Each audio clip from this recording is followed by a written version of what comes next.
And David, people is the bigger aspect which you were mentioning, right? So having the right team, having the right leaders, and then building the right relationships across the company is so critical. So in my the way I think as a leader is like my team is everything. And if you don't have the strong team, and then if you don't have the strong leaders to drive those teams, David, no matter the leaders like me or you can have a vision or whatever you wanted to drive, but you will not be successful.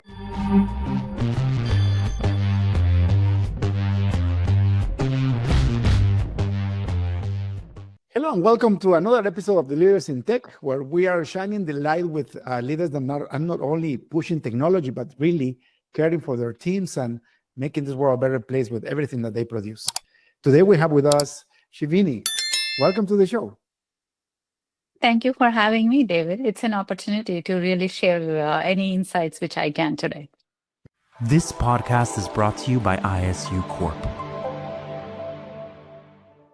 Are you having trouble with your software projects? Is there a project that's taking too long or a technology you can't handle? We can help. We are ISU Corp, experts in custom software since 2005. With almost 20 years of experience, we can solve any technical problem from new businesses to satellite software. We've done it all. Let us turn your ideas into reality. Learn more about how we can help by visiting us at www.isucorp.ca. Your solution starts here. Beautiful. You know that I am a nationalized Canadian. My first language is Spanish, and I am a terrible pronunciator of names, especially with yours. So can you please tell me, how do you say your name properly? And I'm sorry about the way I did it. And where do you live and what do you do for a living? Yeah, sure, David. No, you actually did good. So my name is pronounced as Sreeveni, or you can go by Sree. But I currently live in Bay Area, California, in US, and I'm a US citizen. Came here 21 years back, and I'm here to talk with you. And then I have one son who just started college or second year in college now, and that's apart from work, I do spend time with the family and traveling. That's beautiful. So you said you came from Sri Lanka? No, India. Oh, I from came India. from I'm sorry about that. What about in India? Hyderabad, southern part of India. Beautiful. Mhm. I have many Yeah. friends from India, and in the tech industry, it's incredible how much contribution people from India have had, right? It's incredible how the high tech just grew up in that country immensely, right? Yeah, totally. I think you're totally right, David. Across the world too, but also in India and some of these countries where we see is because we are grown up, at least when I was growing up, is more always into math or technology or medical. These are the professions we always used to really, our parents used to help us understand the value of it, and then they used to push us into those courses which we were studying even in undergrad or masters, and that came in very handy for us to really learn more technology and then come into this world. That's beautiful. So who are you working for right now? So currently I'm working with SailPoint. SailPoint is an identity security platform. We very much focus on identity governance and compliance as from our product perspective. So are you guys a startup or you're considered already a mature business? It's a mature company. It's a mature enterprise company, and lot of large enterprise Fortune 500 companies use SailPoint product to manage their identities. As you know, in the security space, how do we get breached is through compromising one of the access or identity, right? And that's the governance and compliance piece is what SailPoint manages very well. And a lot of companies are using our product to really mature their identity landscape and then identity governance and compliance piece of it. Yeah. You know, it's interesting. We work with many banks, but one of our banks yesterday, they decided to upgrade their identity security software, and nobody could do anything until we passed the face recognition and all this. It was horrible, but at the end, I felt very secure because now everything is, your identity. Like if it doesn't recognize your face and then matches it to the documentation that is in the database, you don't get in. So it's getting harder and harder, I think, to get hacked, right? Yeah, I agree with you, David. The reason I think is as with the new AI technology, how it is evolving and then how much opportunity it is providing, but also that much hackers are getting access to it. So we need to be more secure. And then how do you manage your identities more efficiently? Are like put any security measures across the organizations is becoming even more critical now. So we definitely have to, everyone has to stay on top of it. I cannot deny on that. I know, and it's crazy though, because as new technologies emerge like AI, we make incredible advancements in security, but at the same time, hackers have incredible tools to keep hacking. It's almost like, it's almost like everybody's trying to win, and it's crazy. Isn't it crazy? It is crazy, David. The way it's growing, I think the amount of things we can automate and then do leveraging AI, but also that much hackers are getting access to everything too. So we need to keep a very close eye on the security for anyone, even personally too, not just the businesses. I feel like we have to be much more secure. We should not let our facial identity or our fingerprints anywhere suddenly take access, because that's it, right? If we lose that, then there is no security anymore. Yeah, everything can be hacked, I guess, but everything can be protected also, right? Yes, everything can be protected if we take the right measures in right time. So, Sreeveni, what do you do for SailPoint? What's your position there? So I am the CIO at SailPoint. So I currently manage all of the internal technology for SailPoint. And then also I do have identity security under my portfolio too. So my team deploys SailPoint at SailPoint, and how we are managing our digital identities. And then now with rolling out AI, we are also more non-employee identities. Employee identities was already tough enough. Now we have to manage the machine identities, digital identities, all of that too. So all of that falls under my portfolio too. So all the internal technologies and systems, infrastructure, everything, plus the identity security. Wow, so you must have your hand full. Yes. Yes, it is challenging, but I think this is a really good thing to look into, or good area to look into in organizations, David. And this is actually my passionate area too. How do we help businesses leveraging technology while keeping it secure is the passion which I grew with in my career too. And then this really helps me. And I actually enjoy solving business problems using technology. No, it's beautiful. One of the companies that I run is a software consulting firm. We build custom software solutions for our clients, and a big part of why they choose to work with us is because of the security that we have built in our code and the high standards that we have around security. I'm going to tell you like a story that is incredible. These guys, they had a large manufacturing plant with food processing. So when you go to the supermarket, there is always food there. People think that the food is made in the supermarket, but it's not. There is a huge factory that actually creates the food overnight and ships it over all the supermarkets. So we had this case where somebody calls us in panic. The persons that were in charge of IT in this very large business, they got into an argument with management, and they left the whole system hacked. So nobody could do anything. So the main operating system that they were using to do all the food processing was done. It took us about 2 weeks to figure it out and how to do reverse engineering and being able to get them back online. It was a horrible thing. And this was like 2010. And that's when I realized how important it is to have SOPs and to make sure your security is intact, make sure everything is distributed properly, and to have to hire decent people, isn't it? It's incredible, but most of the time when I see people being affected by security, it's an internal job. Have you had that in your experience too? I have seen that in my experience, at least. Not just managing, but I think externally I have seen this too. David, I think couple of things, right? We all know getting right talent in technology space itself is hard across the world, wherever in whichever organization we are.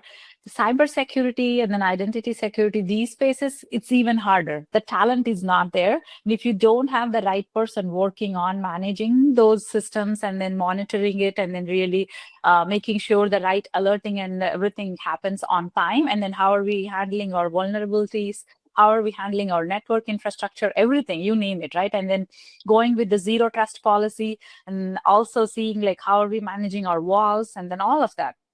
It is like cybersecurity. If you go to the RSA conference, a quick example, David, I think how many thousands of cybersecurity companies came?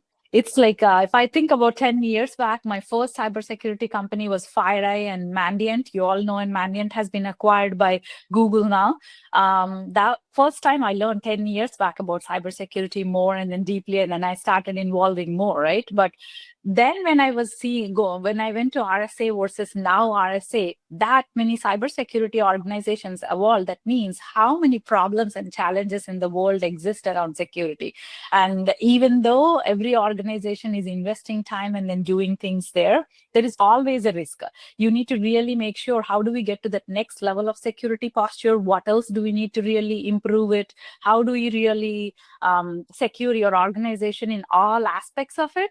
And that's becoming very critical. And I have seen in my experiences too, like those compromises. Recently, didn't we see the CrowdStrike blue screen happened with just a patching they were trying to do? Nothing they did, but I think even in that aspect also. So yeah, there is not enough stories to share about it, right? Yeah, it's incredible. And so I'm going to give you the last story that it was crazy. I was not involved as a company in this, but we have where I live. So I live where the BlackBerry was created. So it used to be very popular, this area. We still produce beautiful, amazing software engineers. One of the best software engineering schools in the world is here in Waterloo. And so out of Waterloo, BlackBerry came around. So we also have a big company here. They are the best company in the world for producing the projectors and the screens that you see, those big, huge screens, and the projectors that they use in the cinemas. Big company. About 4 years ago, something happened, but they got hacked, and the hackers were demanding millions and millions of dollars in Bitcoin, and that all the servers were locked down. They lost about a month of work, but they didn't pay the ransom. Thank God they had disaster recovery in place and they were able to recover, but they lost millions of dollars. But they decided, as executives, they rather lose the money in loss of revenue than give it to a terrorist, because these people are terrorists, right? Yes. So this is very serious. I mean, and if companies, especially medium-sized business, I think large corporations, they understand the risks now, and they go to companies like you to actually get protected. But medium, small-sized businesses, I mean, talking about companies $100 million and below, they are really thinking that this is a lot of money to invest in security until something like that happens to them, right? I agree at this point. And then I have also worked in like large Fortune 500 companies, now the enterprise level companies like SailPoint, but also worked for once or twice in startup companies too, or growing, David. And the same thing which you mentioned, they don't understand the importance of security and then investing in it, but like the entire business will come down, right? Like if some hacking happens, or if some vulnerability or issue actually hacks their systems, that's it, right? That the whole product and everything which they have built now, even though the cybersecurity insurances, how much organizations are paying, that's going significantly for the organizations, that is still not protected. So unless you are actually trying to proactively monitor and protect from the security perspective, there is no way with this digital world and then age, like how everything is evolving in the security landscape, you will be able to protect any size of the organization or your personal information. Yeah, for sure. And I think it's very relevant to people living to create departments of cybersecurity inside their IT teams, inside these corporations, right? Yeah. And I think one other thing, as AI is growing, this is where I said the opportunity is coming, David. There are companies coming in. You don't need a big cybersecurity team for the smaller size of those organizations, the startups, where they can probably hire one person and then they can buy technology to monitor. So there are AI SOC agents, and then so much coming out with leveraging AI functionality. So instead of if you don't wanted to invest and then build a team, which should be an ideal one, you can still purchase the technology and then hire very minimum team and then manage those things too. For sure. Actually, we need to get to where you are, especially coming from another country. It takes a lot of effort and a lot of blessings from the Lord. So I want to go back in time and I want to see your trajectory. I'm so excited to share the world your amazing success. So tell me, where were you at on your last year of high school? And what did you want to do with your life? I guess you were in India still, right? Yes. Yeah, I was in India when I was in high school. So I think since my childhood, I think I always loved math, David. Math was my favorite subject or whatever, whenever I was studying though. And the way I was always interested in and curious about why we do certain things. That was always my nature. I think I was always interested in like, why do we do things in a certain way? Plus my math background. So when I was in high school, I was always thinking that I was going to become a teacher or a professor. That was my passion, and then that's what I was really thinking of growing up. I will do. And and this was in India again, Hyderabad. I said southern part of India. That's where I was born and brought up. And then as I was growing up, I completed my undergrad and then I did my master's in applied mathematics, David. And because of my passion and then interest too. But I did applied mathematics because I wanted to see how do we apply math to really real world challenges, or how do we do, and where I was learning some of the computer science technology courses plus a lot of maths and statistics, and then all of that was involved in it. And after completing my maths, immediately, I actually joined as a professor, assistant professor in engineering college, teaching mathematics. That's what I wanted to do. And then I did pursue that career, initial part of my career. So how do you fall into computer science then? So I know, right? It's very funny. So then at the same time, when I was teaching, I also found like my husband, and then we both got married. He actually was a Canadian citizen, and then he came here first. Then he came back to India, and then we both found each other through the families, and then that's how I think we both got married, and then we came to US. So we came to US back in 2003. I think that's when, and I was still thinking of only pursuing PhD and then become a professor here too, David. I did join a college too. Yeah, same teaching math. So is your husband in IT? Yeah, he's in IT. He's a product person, and then he's in IT. Because of your husband, really, right? I guess. Yeah, after getting married, yes. Yeah. I came to US because I got married, and then my husband was in US, and then I came here. And after coming here too, I was still planning to pursue my PhD and then really become a professor here, math professor. So I did start my journey with it too, David. And once initially when I was starting with the university, I could do only few additional credits and then complete the PhD because I already did my master's. But after joining the college and then doing 1 quarter, they said, no, I think you have to do 36 credits and then do the PhD, which was almost a 4.5 year, 5 years of studying. Then I was thinking to myself, I'm not going to study this long and then start my career. That is too long for me. Since I already did a lot of computers courses along when I was in India, along with my master's too, and then I also had experience there, immediately pivoted to technical space. Technology, and then I started being a developer admin initially. And initial part of my career, David, I think with family, as I was exploring too, I was doing a lot of consulting, and then I had my own consulting firm too, where I was actually learning and then placing people, and then that's what I was doing. But that's amazing. So you actually became a developer in the US after the stupidity of the university making you go back and do everything again. I don't get that, Sreeveni, like the bureaucracy sometimes in our universities, they just prevent people from prospering. However, I'm a born again Christian. My faith is Christianity, and the Lord says that everything works together for good for those who love Yes. Jesus, and they are called according to His purpose. So imagine if you would have been accepted to your PhD, you probably wouldn't be talking to me right now.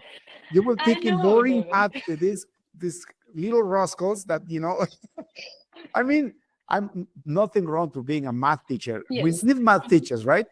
But I think Yes. what you're doing right now is adding a lot more value to society.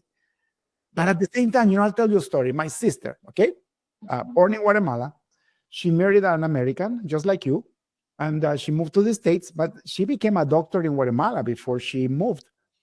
Once in the States, she applied for her residency, for the hospital residency, after being an American citizen, and she graduated again, and then she became a specialist in geriatrics, 15-year, 20-year career in medical, like very successful doctor in the States.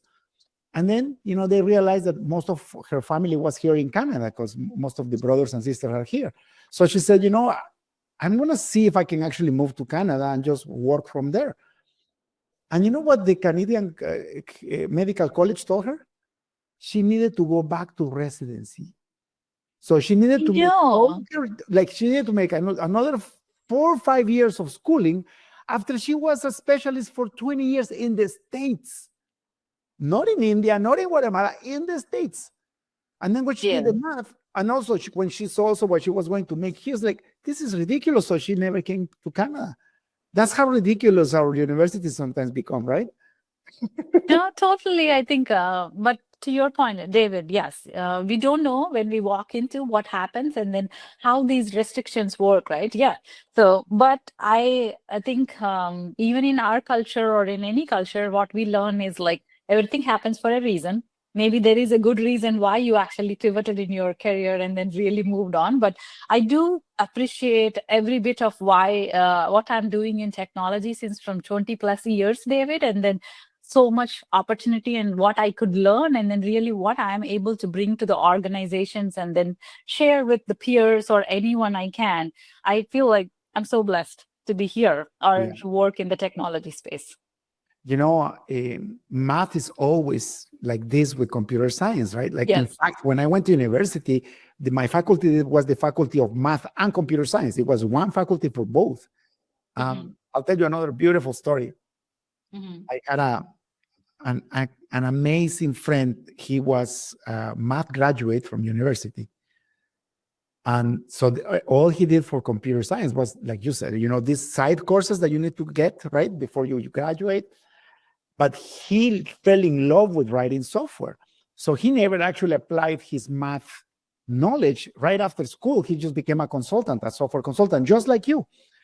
And back in 2005, my company is 19 years old. Okay. So back in 2005, we were working for this startup, and we were building an accounting system, online accounting system for them. So they were client server, and they hired my firm to put them on the web. Like back then, that was the digital transformation part. And the problem is that nobody wanted to use the system because they were so used to the speed of the client server technology. And they were about to go bankrupt. And I did, my team didn't know what to do. Like the speed, like 1 megabit per second was back then in 2005. And that was fast and super slow, right? You had to download the whole web pages and all the objects and all this. And then I called my brother, and he says, hey, I asked, do you know anything that we can do? Because I knew he was good for optimizing code. And he said, yes, let me investigate. I think I can help you. To make the long story short, he was the first person that introduced this incredible Ajax technology into our company that we didn't know existed. He wrapped it all around code. So we were actually being able to do all the calls remotely. And so we just downloaded the HTML, but all the server calls were doing as asynchronous, like it is today. Nobody knows what I'm talking about, maybe because everybody is older developers now. But Already developers then now. Yeah. Ajax was like, without that, we saved the business. So that company now is $100 million company. But if it wasn't for this mathematician that became a developer, they would have gone bankrupt back then. because nobody wanted to use the platform, and we had invested millions on porting this to the web, right? Yeah, no, I think this is a great story, David. David, you have a lot of fun stories which you're sharing as part of the podcast. But no, well said. That's the reason why I think for me it came in handy. So when even I joined the technology space, David, because of my problem solving mindset of the curiosity nature, I always when I'm looking at even from the earlier part of my career, I never thought that, okay, I'm going to use this technology or this code and then really going to solve this. I always wanted to understand what business problem I'm actually solving. Why am I actually doing this? What is it going to do for the business? So that helped me understand technology comes towards the end, in my opinion, right? Any technology, anything you're trying to solve, but why are we doing this? And then what problem are we solving for the business? If you understand that, it becomes very easy, because people and process is the main important thing. Then you can talk with the right business partners and then really help them understand and get the right requirements. Then the technology piece is towards the end. Security, technology, all of those things we can always do. But unless you don't understand the business side of it, I don't think you'll solve the problem correctly, right? And that's what makes you a successful CIO. That's why Yes. people have entrusted you to grow so fast, because you know exactly that's the truth. It's all about the people. At the end It's of the all day, it's all about the people and the processes. And we just build technology to supply and make it easier, right? And more prosperous. And when we forget that it's about the people, people fail. And yes, technology fails. totally. And Right? David, people is the bigger aspect which you were mentioning, right? So having the right team, having the right leaders, and then building the right relationships across the company is so critical. So in my the way I think as a leader is like my team is everything. And if you don't have the strong team, and then if you don't have the strong leaders to drive those teams, David, no matter the leaders like me or you can have a vision or whatever you wanted to drive, but you will not be successful. And then the same thing, what I coach and teach my teams is like, we need to build very strong partnerships with business. If we don't understand the business, and if we don't build those friendships and relationships, we will never understand the pain points or the challenges which they're going through. Then what is the point of doing any technology or any transformation we are doing, right? That's why I think the 2 times I did the transformations, I did transformations almost like a lot of times, but the 2 transformations in my career, I would say, call it very proudly with my team and the business and everyone, is like, we did it in phenomenally short period of time, in massive implementation of systems and the new things we brought in. But how much value did we bring for the business is immense. That's beautiful. Do you have children? Yeah, I do. I have one son. He's 20 and he's a sophomore in college. That's beautiful. How do you manage? Because you told me you even started your own company, right? Your own consulting business.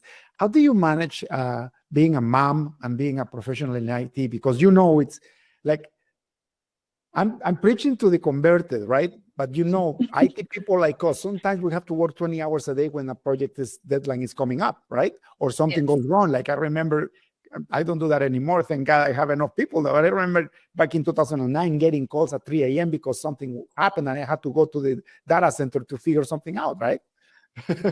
No, totally. This is very close to my heart, and then I do share these experiences of my journey to a lot of women leaders too, David, because I think this is something young women leaders who are coming, or they can also learn. And then what I have done, I think it's always balancing the priorities. That's very important, David. So the reason I actually was managing consulting company and doing consulting is I had my son and during early part of my career, and for me, the first 2-3 years when my son was born, the priority was my work was second priority, and him and taking care of him was number one priority. So I didn't want it to really work like 60 hours, 80 hours a week. So I'm like, I'm going to do consulting, and then I'll manage that because that is going to be in my time, how many hours I wanted to work, and then when I wanted to take care of the kids. So balancing the work life, family, and then work. And then after he became 2 plus or 3 years, then I started pivoting more, focusing on my career. And then he was going to preschool, and then slowly those type of things. So, but initially for me, because he went through some health challenges too, so taking care of him was number one priority. Work was second priority for me. And I always balanced out like that, David, even throughout my career too. When my family needed me, I always pivoted a little bit more, taking care of them. Otherwise, I think I prioritized work. So it's always shifting. And I was reading a book which our CEO, Mark McLean, wrote, David, and it is well said. Like the way he actually tied it is like our life is like a pie. There is a family, there is work, and there is also personally you have to take care of yourself, right? And the piece of the pie can always vary. Sometimes work takes more piece of your pie, sometimes personal, and then sometimes family takes. But you need to really be able to prioritize when what you wanted to prioritize. Otherwise, I don't think all of us have to manage families, have to manage kids. Plus, we have to think about our work and career. And then out of all of this, you need to take some time for your own personal too. You cannot just be completely lost in work and family. If you don't take care of your personal self by going and doing exercise, and if possible, do some meditation and do reading or something like this, you'll not also evolve, right? It's not just work and family. So it's always about prioritization. And I would also say one thing, David. For me, three or four people are very critical. My parents, of course, but I always call my mom and dad or the heroes. But three superheroes I would always call as my dad, my husband, and my son. They were in each part of my career. They were very helpful in my growth and then also how I balanced. And they always encouraged me when I really needed their help. That's beautiful. You know, what my grandpa said is that the Lord made the day perfect. You divide the day in 3 times. You Yes. have 8 hours to work, 8 hours to be with family and to take care of yourself, and 8 hours to sleep. And he was saying, like, if you try to manage your life like that, you will always be okay. It's all right to actually change those rules according to the times, because things happen, right? Like emergencies. But if you try to live your life like that, you will never burn out. I didn't pay attention. When I started my company, I worked like crazy for 5 years, and I ended up in a heart attack Oh, no, because I was sorry. working 16, 17 hours a day and overstressed with too many clients, too many employees, without knowing how to delegate. And my heart gave up, and I almost died. So I had to learn that lesson the hard way. Oh, I'm so glad you are actually doing good now. But yeah, no, that can happen. And sometimes going up and down is okay, but you need to really learn how to bring the balance back. And then also going back to the family and then taking care of the teams too, David. This also goes back. Like this year, we did the digital transformation, and my team went through a lot. Like all of us, even the business, a lot of business team members within SailPoint, we all went through I would say 6 months of crazy time. Weekends, weekdays, we were working like crazy. But now I think we were sitting back as we were creating the roadmap for next year. I told my team, you guys, I don't want you guys to work like this anymore. This was a crucial year. We did that. But from next year, we need to build our roadmap of what we wanted to deliver, which is balancing work and life. We should not be burning out. So we should build everything that way.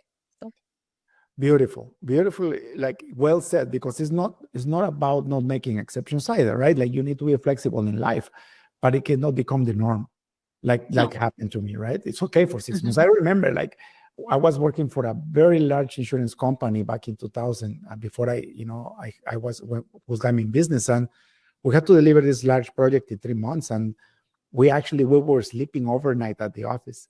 This is before, like, startups and all that was very popular. We had a couch, and we were taking turns, and we were doing 24/7 coding, and we managed it. But it was 3 months, and then they gave us, like, I think 2 or 3 weeks off after we did it, like just to relax after that, right? So because this company knew that we need to have a lifetime in our lives, right? Balance time in our lives. Sreeveni, when did you actually decided to say, okay, I had enough of doing consulting, it's time for me to get a job? How was that transition? Because a lot of people, when you start consulting, you don't go back, right? No, I think, David, no, you're right. As I said, the reason I actually was managing the initial part of my career, less consulting and managing the forum, is because my flexibility, I needed, whenever I wanted to take care of my son, I needed the flexibility to move on. But if you're in a full-time job, I don't think you will get that type of flexibility that easily, right? So it's not that in your control. That was the reason why. But I was always preparing myself that it's only just 2 to 3 years period, then I'm going to get back. But I also immediately didn't go to full time. So what I did is from my own company and then doing part-time consulting to full-time consulting. So I went as full-time consultant working for major, bigger companies. And then two reasons I did. I wanted to really pace my journey in a different way, not just immediately jump into full time. I still wanted to maintain the work-life balance. But the other major reason was, David, the first 10 years of my career, I wanted to learn various different business challenges, various organizations, and then what are the different problems, different technology, how are we using and how are we solving. That came in really handy for me in the last 10 years of my CIO and then head of IT type of journeys, because there is huge amount of things you learn when you actually go into different organizations, when you're working as a consultant and then doing that, right? Then I think slowly I found my first full-time opportunity, because whenever I felt like, think I learned enough now, I know enough business processes, enough technologies, I have seen enough changes, like the major big transformations, how do they handle, and then also small startup type of changes. Then I took the full-time opportunity, and then even the last 11 years, I learned so many different things being in full-time opportunity, right? Then it's totally a different thing. How do you build the team? Uh, Also in my career, the other thing what I did is I worked in like the big Fortune 500 companies where already the process is there, the change is there, and then it's just massive teams you are working with, and then you have to go in a very structured manner when you are rolling out changes. That's something, the structure and process is something I learned from there. I also put myself in, and I always I am willing to take challenges no matter what, David. That's how I am. And then that helped me grow in my career too. I put myself in uncomfortable places and take the risks to really come out of it, right? So that's the reason why I also put myself in an uncomfortable place by going into startups. And you know the startups, right? You Oh, have yeah. to do everything. And then being a technical person and a math person, even now, if needed be, I can go and then look into the code and then really be with the team and then look into that level. It's not required in the last couple of years for me, but I am that type of leader. So if needed, I can roll up the sleeves and then do any type of work for that work with the team, right? So but that I learned in startups, being very scrappy, do anything. You don't really always look for big teams to do all the things for you, right? That's startup culture. Then now SailPoint and then the other companies, I'm in the mid to enterprise level companies. I think this is my sweet spot. I always feel like and this is where the companies are growing. You have enough challenges to deal with, but also it's not like massive organization where the change takes 3 to 5 years to deploy. Like in big organizations, that's what happens. And I am a person and leader who wants to bring change quickly to the organization, help the business solve the problems. And these are the type of industries where I am getting that opportunity, where SailPoint in 1.5 years, we did deploy 2 major transformations. And then now the business is in a very decent place where we are now focusing a lot more on AI, and then what do we wanted to do next with the transformations. Wow, you released so many golden nuggets in that conversation. Wow. Some of the things that touch my heart, you gotta challenge yourself. Yeah. If you don't challenge yourself, you're gonna get stuck in your career. You are so right, and and that's why you are in the position that you are at, and that's why I actually grew my career too, because I was always uncomfortable being comfortable, right? Yes. At some point, I will get bored and like, okay, I know how to do this. I can teach somebody else to do it. What's next, right? And Yes. especially if you're in IT, you need to have that mentality. I mean, we need so there's type of personalities that they love maintaining systems, and we need those type of people. But we also need people like you and I, where we crave the challenge, we crave fixing bigger problems, right? We crave adding more value, and once that's added, it's like, okay, what's next? Because I'm not going to be here maintaining this thing that I already built. Somebody else can do that, right? Yes. And David, think about if we don't have the mindset which you and me have, with the way AI is growing now, all the repetitive, mundane tasks are going to be automated. There is no people doesn't have to do those type of tasks. Who can actually learn new technology? Who can actually learn how to manage these large language models and then these agents, AI agents, which are coming out in the world? You need to learn, like humans have to be now more faster than machines. How do you manage the machines? How do you navigate through these machines? That's how the world is evolving. I even tell my leadership team or my teams too, and I am very keen on when I'm hiring the leaders or talent is like, I don't just look for, do they know this technology, and then do they actually, can they manage this? My biggest thing is, can they learn new technologies? How quickly can they learn? That is the most important thing I look for. And then the other thing is the people skills.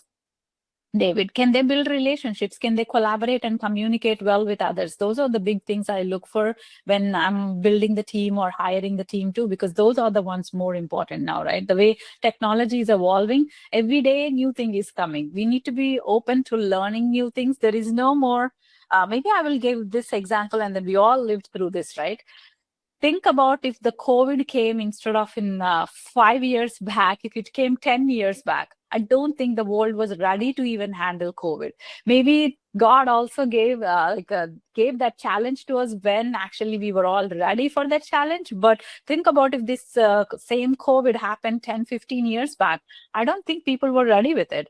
How quickly IT and technology teams are like the world reacted so quickly to move to remote world and remote space, and then we were able to enable with all the infrastructure and everything we had already available. People were able to quickly pivot and then go to remote and then work remotely, and then still everything was working and functioning. But if this happened 10, 15 years back, I don't think we were ready. It would have been a horrible disaster for the economy. Yeah. I mean, we suffered a lot and a lot of people died, but you're right. It was a lot easier if it wasn't. I never thought about that, because just by having enough internet speed, internet bandwidth, by having security systems, by having advanced VPN systems, like everything technology-wise was in place. You're right. Yes. We never thought I about that. always think about it. Yes. Sreeveni, thank you so much for your time. I don't want to abuse it. It's been over 40 minutes, and I think I could be talking to you all day. Beautiful stories. I really thank you for having the time to talk with me. I'll ask you one last question before we finish the interview. If you had access to a billboard in front of the busiest highway on earth, what would you write on it?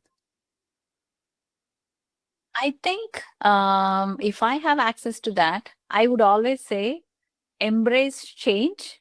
And then the other tip I would always give is embrace change, and then be ready for what is coming your way. If you have that in the mind, I think so much happened, not just in technology, the COVID and everything we talked about, David, the surprises coming up, the global warming, how many things it is creating, the disruptions everywhere in the world, right? Like across the globe. I think people definitely have to really embrace the change, but also be ready for the change. Anything can happen, any surprise can happen. Nobody can be prepared anymore with the AI technology, but also with the global warming and really in nature what's happening. So you should be ready no matter what happens, what challenge comes your way. That's what I always think. And then I teach that to my son and then my team and everyone too, because there is nothing you can always be prepared for. Yeah, and you're right. Imagine like one day you're working fine with another 50 employees in your department, and then the next day you're working from home and you never see them for 2 years. Yeah. No. You should be ready for Right? everything, David. Yeah. So, my dad used to say the only thing that is constant in this life is that we can expect things to change all the time. So change is the only constant that we have. Yes. Sreeveni, thank you so much. People like to ask you questions. Are you on LinkedIn? Yeah, I am on LinkedIn. I'm happy to answer. And then, as I said, it was a pleasure actually talking with you, David. I learned so much from you and your stories too. It's always new things I learn, and then I always enjoy learning from others.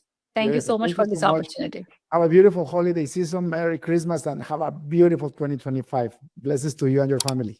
Happy holidays and Merry Christmas, Happy New Year, David. Thank you. Bye-bye. Bye.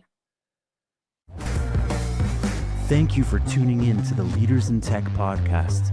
Check in next week to keep learning how to use technology and leadership to change the game. See you next time.